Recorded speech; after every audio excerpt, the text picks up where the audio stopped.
Hey, fourth graders, it is Mrs. Homily. Just wanted to tell you a little bit more about maybe making maple syrup. Mr. Homily and Rachel and Logan and I make maple syrup at our house. We only have a few trees, and in fact, we typically only tap about 4 trees in our yard to do that. But I'll show you some of the items that we use to cook that up.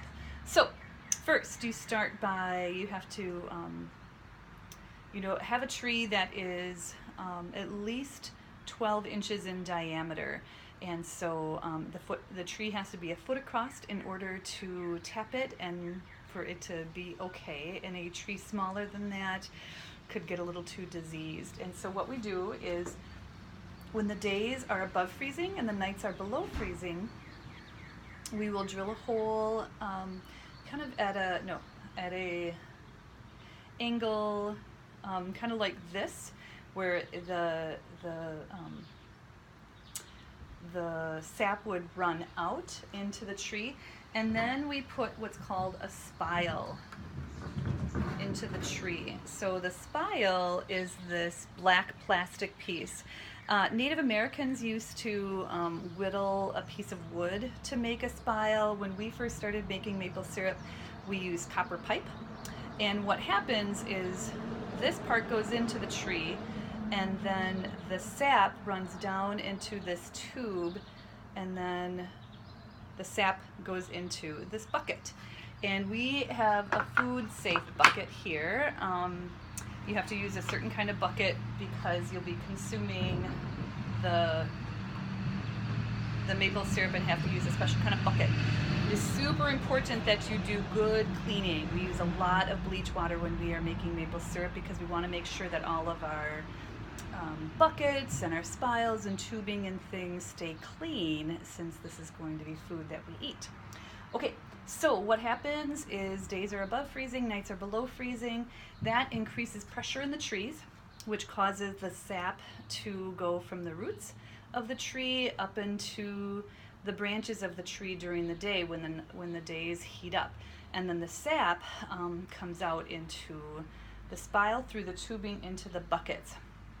And so then we collect that sap every day, and then we cook it down. We cook our syrup, for us, since we don't make very much. We do that out in the garage and over like this kind of stove type thing that we have. What has to happen is it just looks like water, the sap that comes out, because it is mostly water. And so what you do is you are cooking off the water and cooking off the water for several hours. Until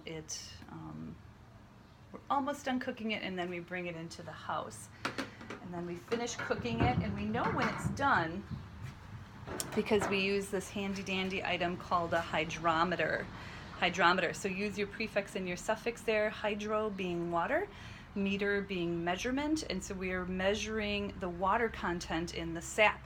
So we're also measuring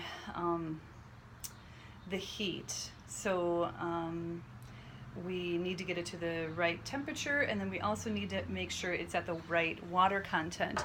And so what Mr. Homily and I will do is we'll take this little test tube, pour some syrup in there that we think looks just about done. We put the hydrometer in here, and then it tells us how much water content is in there. So we really have to watch this very closely when we're making it. Okay, so once the syrup is ready, then it's important that we get our canning jars all set. And so here is a finished jar of maple syrup. What's really important is that we wash these jars really, really well. And in order to can a jar, maybe you have some family members who have done home canning before.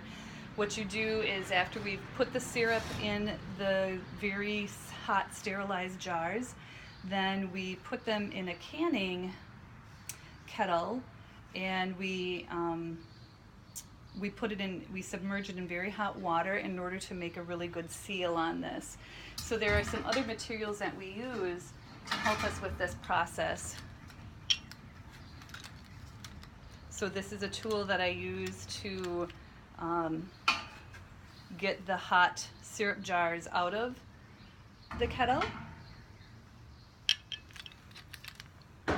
This is also a handy tool that has a magnet on the top, and so I also have to heat the metal rings and the metal lids.